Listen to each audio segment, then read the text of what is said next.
వాళ్ళు ఎంత దౌర్భాగ్యులు అంటే మన క్రైస్తవులు, మంచి చెప్పేవాడికి ఆడి ఊర్లో ఆదరణ ఉండదు. ప్రకాష్ గారు మా గుంటూరు, ఆయన ఒక చర్చ్ ఎస్టాబ్లిష్ చేయలేపాడు మా ఊర్లో. ఎందుకు చేయలేపాడు? మన దగ్గర సన్నాసులు ఎక్కువ అనమాట.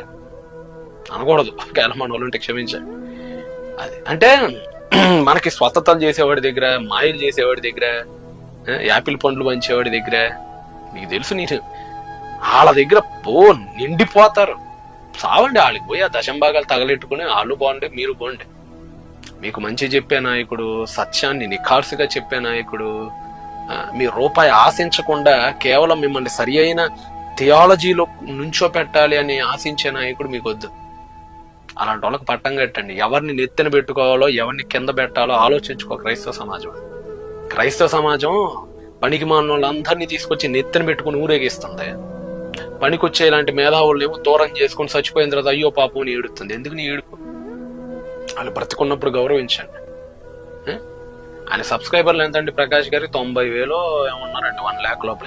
ఆడికి పోయారు, చచ్చిపోయారు. ఎందుకు క్రైస్తవులు తెలుగు రాష్ట్రాలు చచ్చిపోయారా?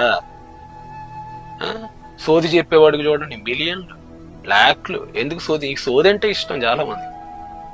కాబట్టి ఆలోచించుకొని బతుకున్న కొంతమందిని కాపాడుకొని కాపాడుకొని వాళ్ళకి సపోర్ట్ గా నిలబడితే వాళ్ళకు కూడా చెప్పాలనిపిస్తుంది. ఇంకొద్ది ధైర్యంగా ఇంకా ముందుకు దూకుతారు వాళ్ళు చెప్పటంలో.